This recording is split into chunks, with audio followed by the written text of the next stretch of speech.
Hello, everyone, and welcome to day 9 of the 5-star Grand Prix 2025 daily review series here on the YouTube channel. That's youtube.com/at Scott E Wrestling. I'm your host, as always, Scott E. And today we were talking all Blue Stars matches as we are down to the very end. A lot of these wrestlers now have one match remaining on the schedule, and we, for one of the blocks, already have two of the top three locked and ready to go.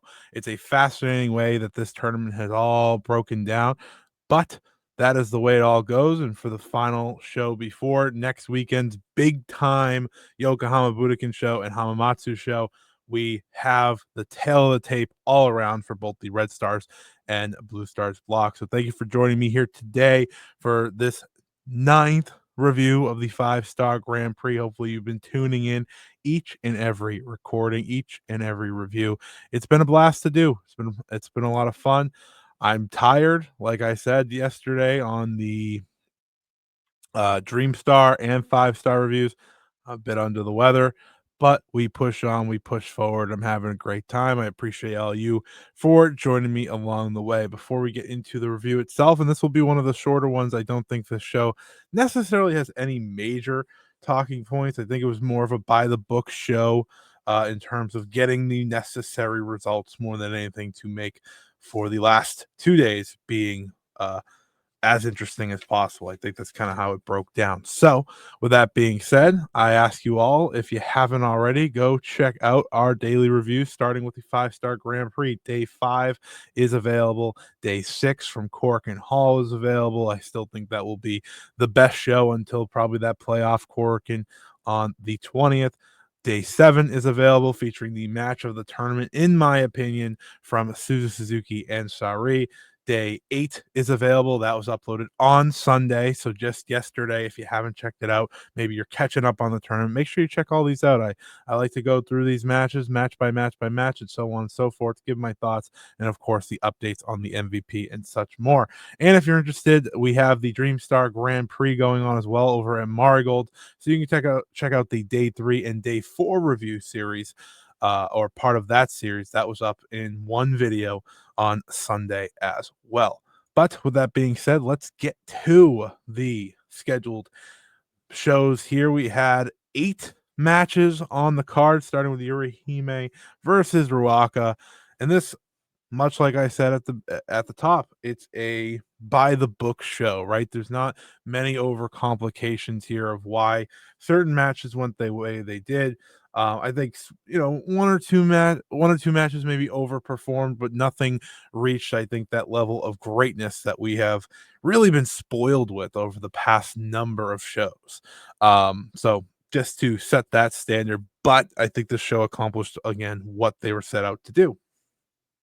So this was a much of the same. This match was much of the same of what we've seen from Yuri Hime tournament matches, right? She puts in a lot of work. She really is improving throughout this tournament. And while she may not be having that match that you're going to look back on and be like, wow, that was incredible, I think it's important that she keeps putting in these performances against these top wrestlers, against the top workers, because it's only going to do good for her in the end. And I think that's what's most important.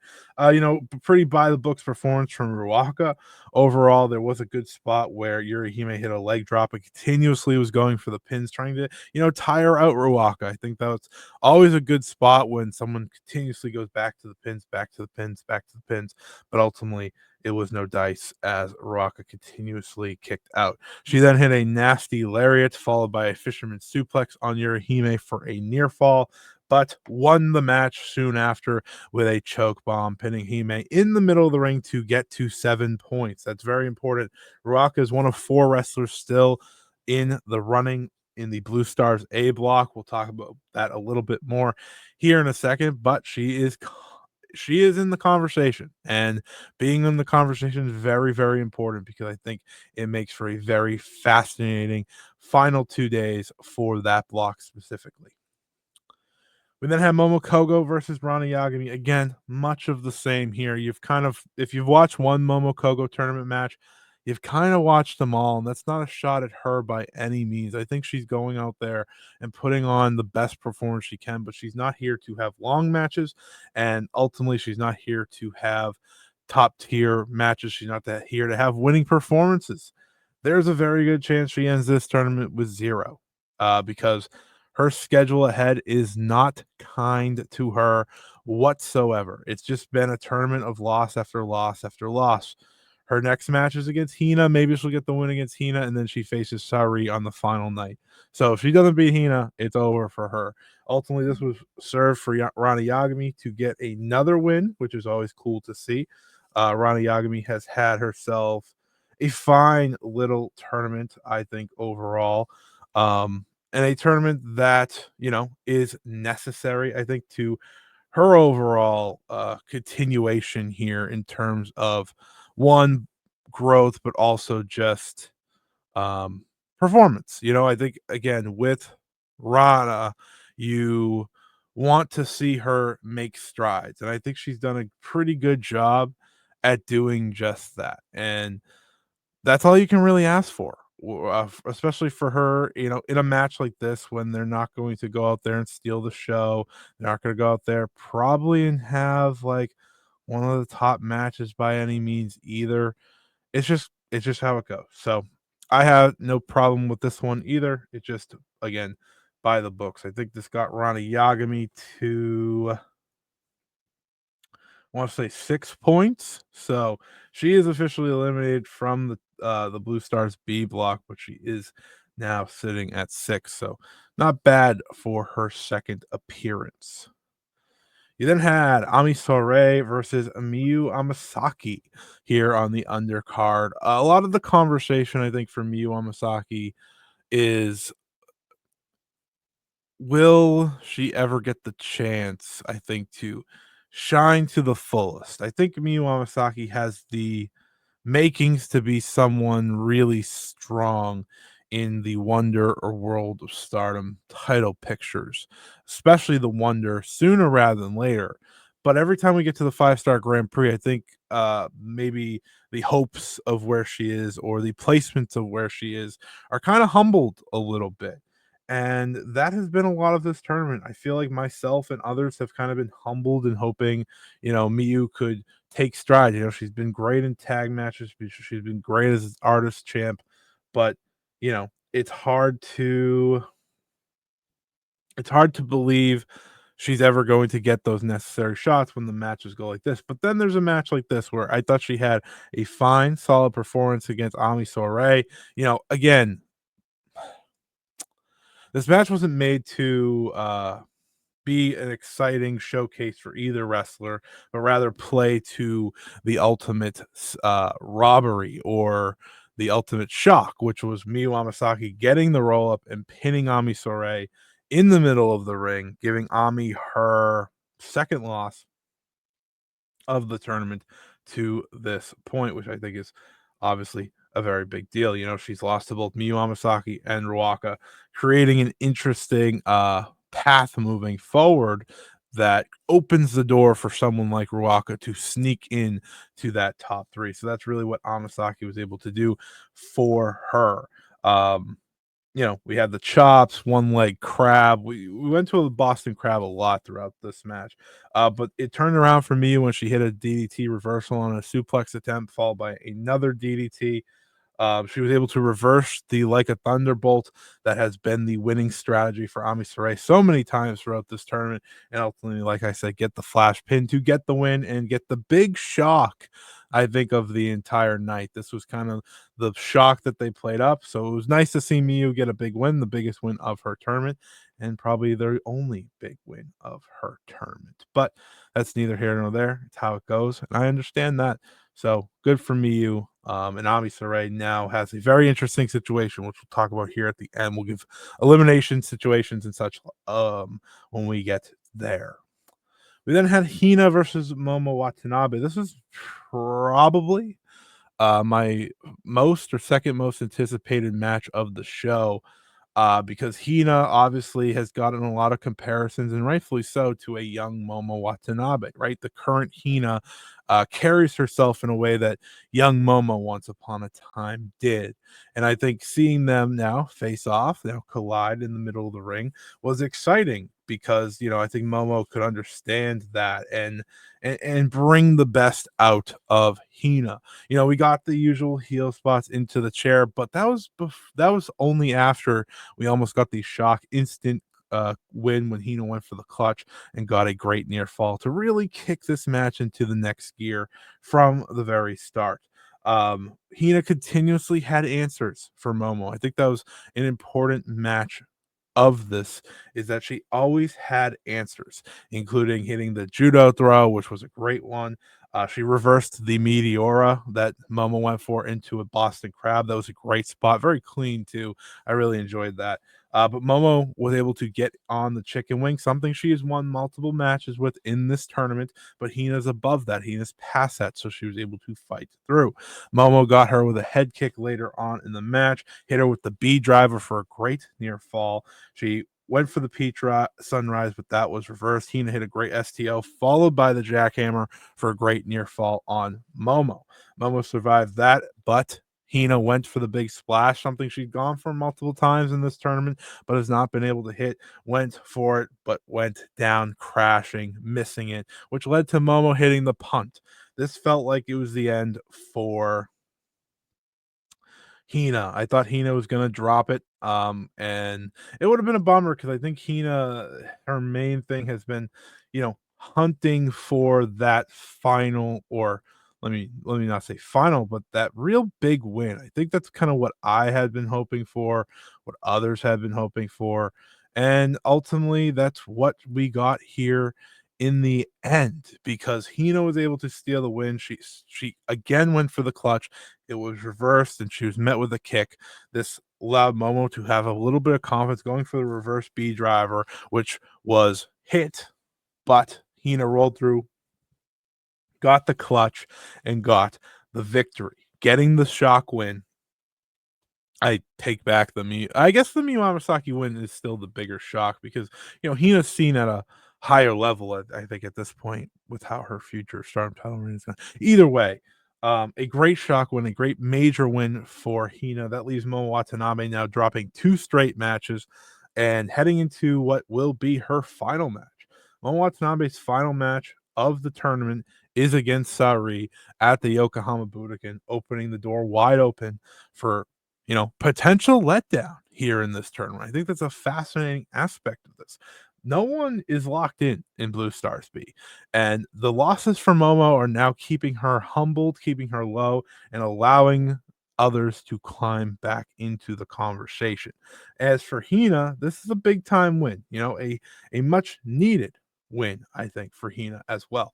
And one that I'm very happy to see her have gotten, which is always great to see. Overall, like I said, thought this match was really, really solid.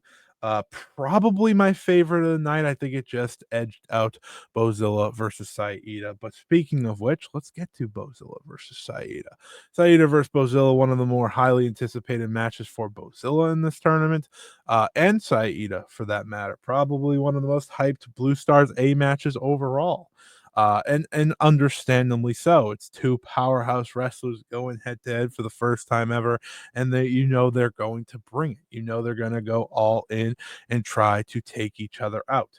A lot of the early going of this match was Bozilla not really having it, kind of disrespecting Iida. She got down to her knees and they did a collar and elbow tie up while Bozilla's on her knees. I thought that was a funny point, but Iida worked to prove that I deserve the respect. I deserve you to respect me here in the end. Um, Iida continuously ran into Bozilla with shoulder block after shoulder block after shoulder block, just trying to take her down. And a lot of this match was Iida showing all the heart in the world, all the believability in the world to say, I don't care that I'm shorter than you. I don't care that I'm smaller than you. I have the heart and I have the power to fight back and try and take down someone like you, Bozilla. She got a sleeper hold that kind of evened the playing field from there and created a really exciting match. They traded forearms, which, Iida didn't have much power behind those. It was really when she got to do the chops that brought her back into the match. She was also using what I love about Saida is hitting those takeout lariats, taking out the leg, taking out the head, taking out everything she can using her lariat style. And I think it's always such a great aspect of her overall game that I really do enjoy. The match continued where, we got to the chops. Iida's hitting them in the corner. Bozilla kind of no sells them, switches, starts hitting Iida with chops, but Iida fights through, has that passion injected within her to continue fighting back. Crowd was hot for this. Crowd was pumped for this. She was then hitting this slap chop forearm combo thing that was really, really cool. But Bozilla caught her big time with a lariat, which pretty much saw Saida land on her head first. Crazy spot, crazy spot. And ultimately, Iida looked like she still had a shot, but she was caught, picked up, lifted up, and thrown down by the Bozilla sit-out powerbomb, and that marked the end of the match. A really strong match. I'll say this: the two matches to make the end of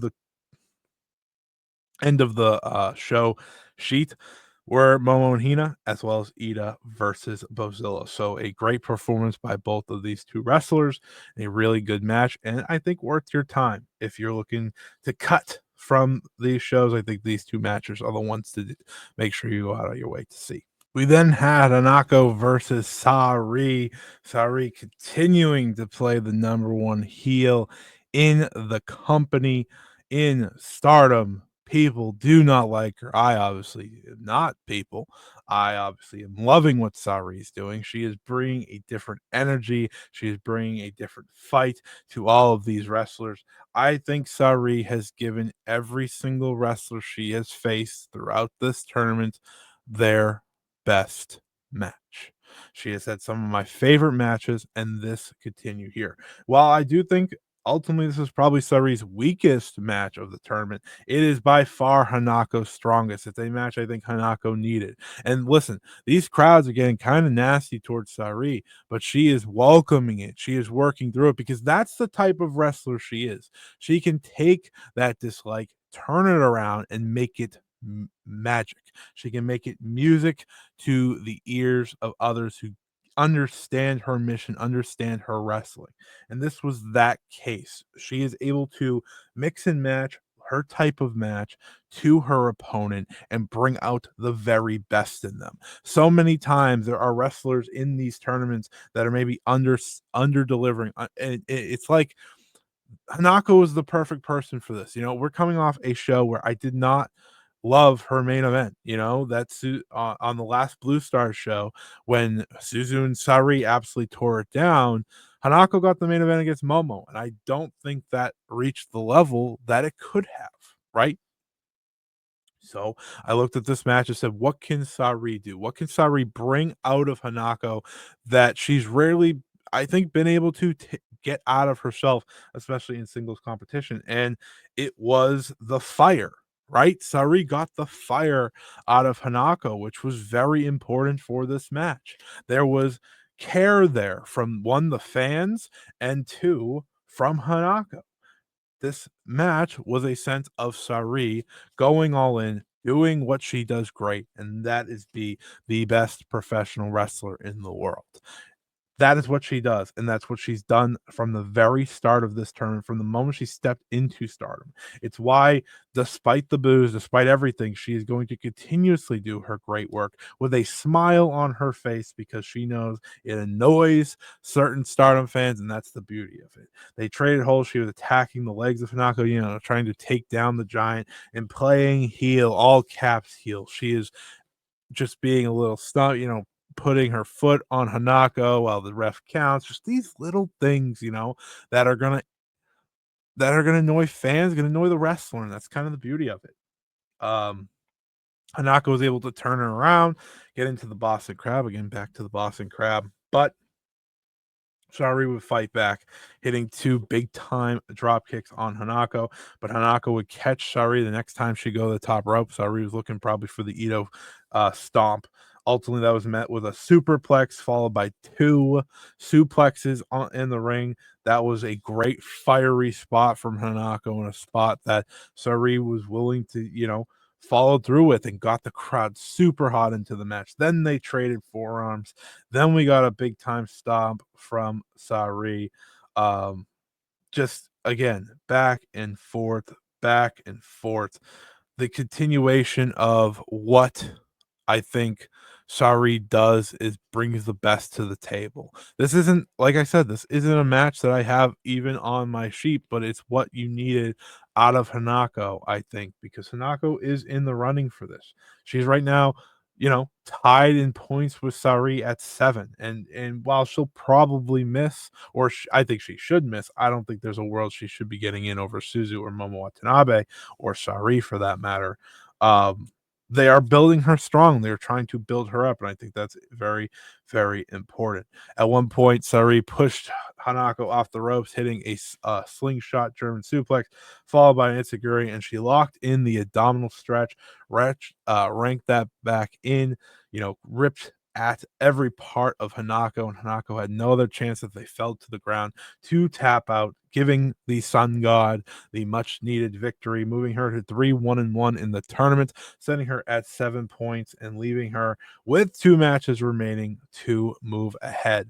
She now has Momo Watanabe at the Yokohama Budokan and then Momo Kohgo on the final night of the GP.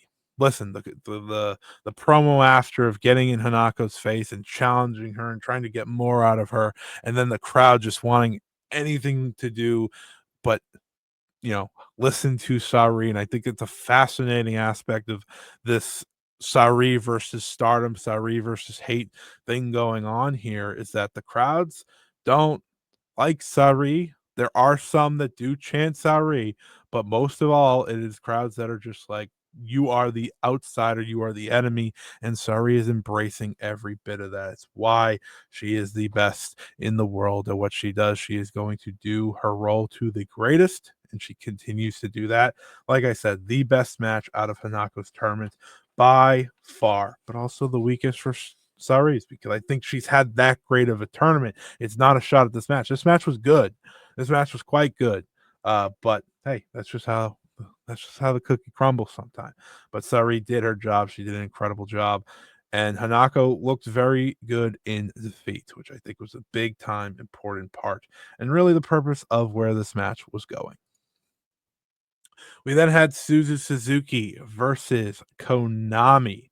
This match was another solid back and forth affair, but I found the early going to be a little bit slow, a little bit boring.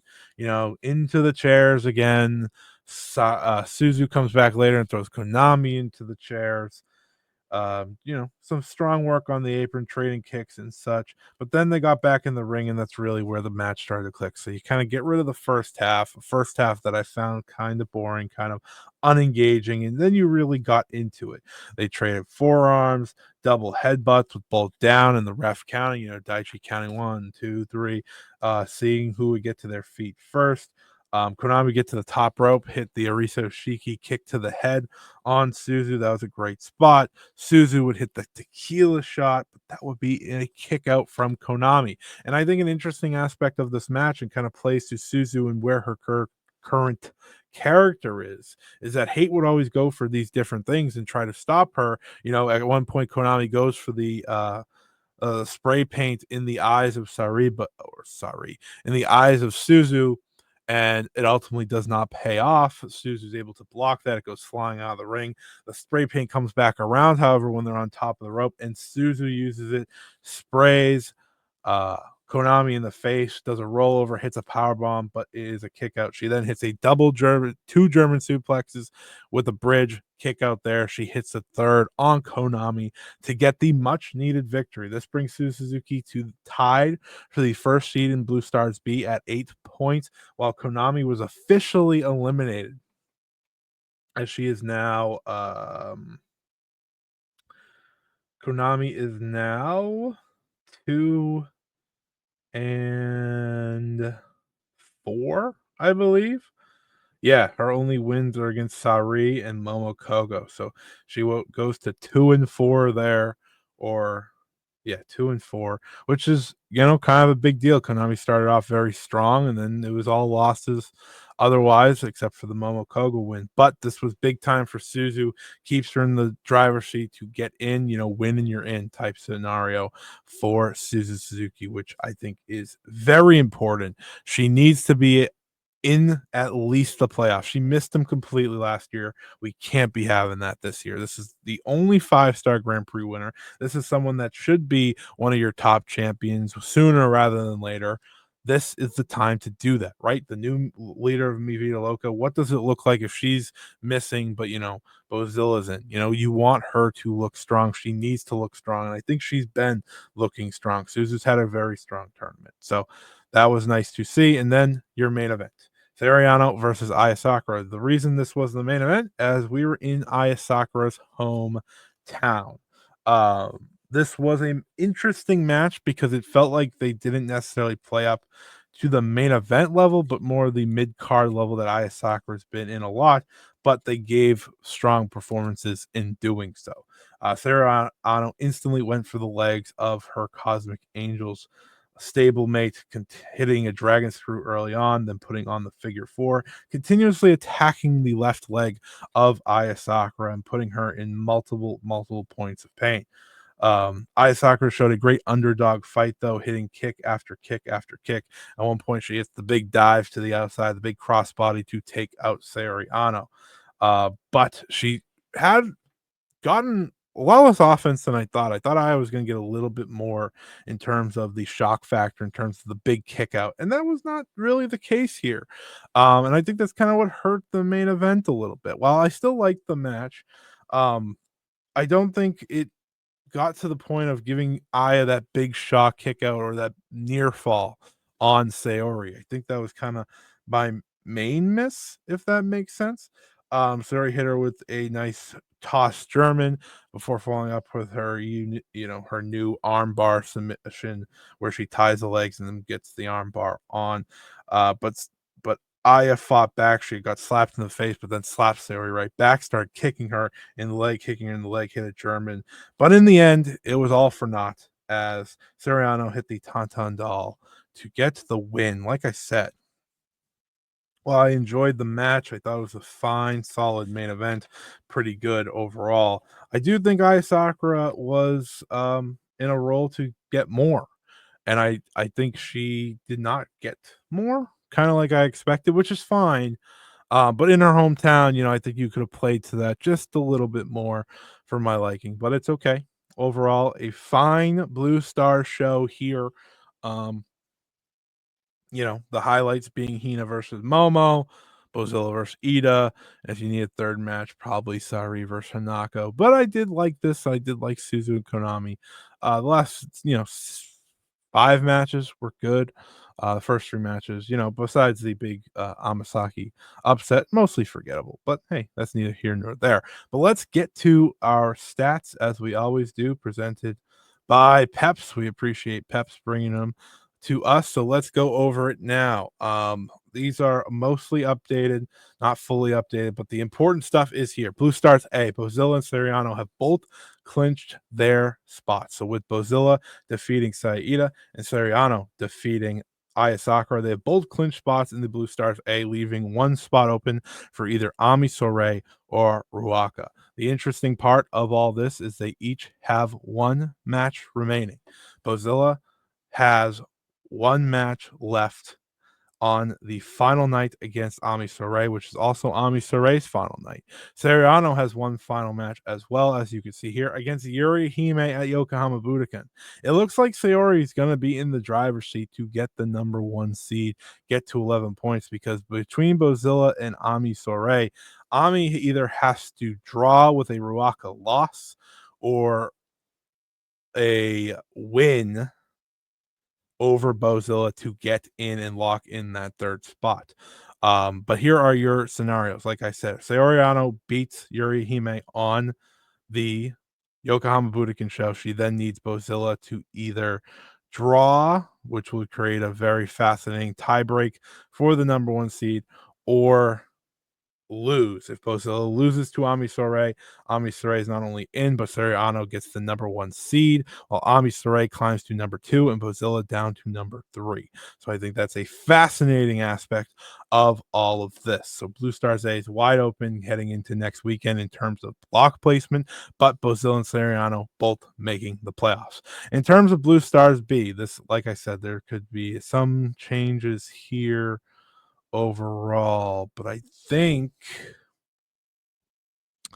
if I remember correctly, let me just double check something here. Hina had lost to Ranna, if I'm not mistaken.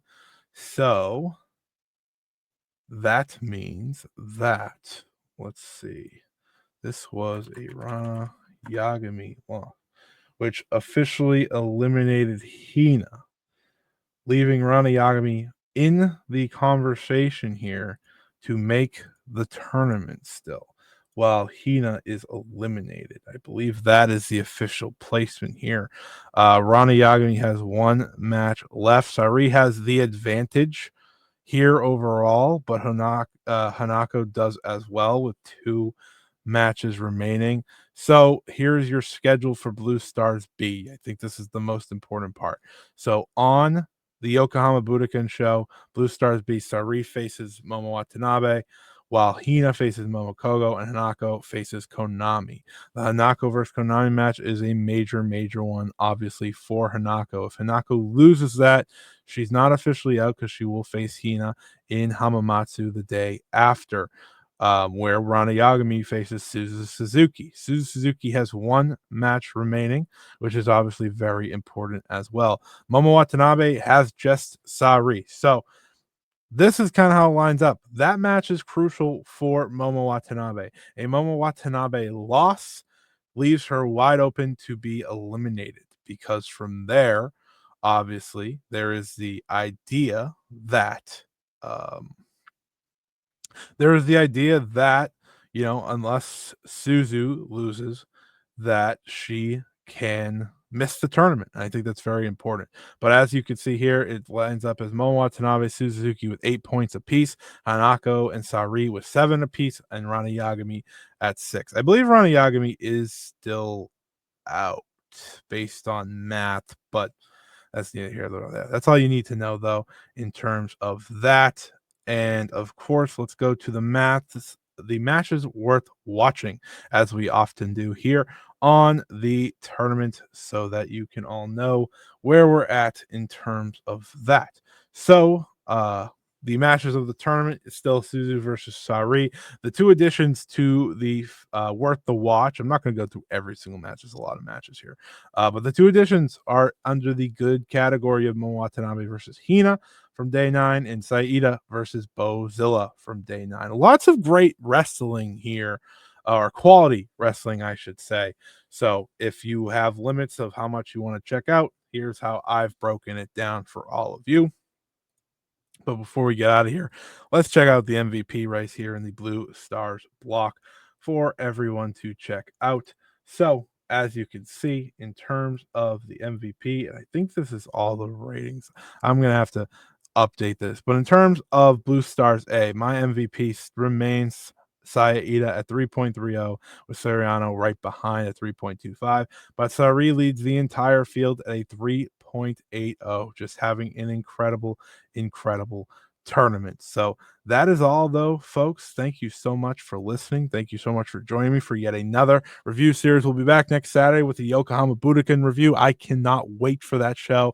Let's go through the card real quick to just pump everyone up. Here's your card for the Yokohama Budokan. In the Red Stars A block, you have Saya Kamatani versus Mace, one of my most anticipated matches. Azusa Inaba versus Waka Tsukiyama, potentially Waka's first win. Lady C versus Bea Priestley as well. In Red Stars B, you have Starlight Kid versus Rena. that's my match of the year still in my heart. So I'm excited for that rematch. You have Natsuko Tora versus Tomoki Inaba. You have Natsupoi versus Rion. In Blue Stars A, you have Sareee Anou versus Yuri Hime. You have Iida versus Aya Sakura, and Miyu Amasaki versus Ruaka. And of course, in Blue Stars B, you have Hanako versus Konami, Hina versus Momo Kohgo, and the most highly anticipated match of the entire tournament for many, many people, myself included, Sareee versus Momo Watanabe. So with that being said, lock in, get ready, catch up if you haven't already. If you're catching up this week, you have 5 days to do so before the biggest show of the tournament thus far at the Yokohama Budokan. I can't wait. I know you can't either. But thank you so much for listening. Thank you so much for the continued support. It means the world to me. So with that, I bid you adieu. Until next time, everyone. So long. See you later. Bye-bye.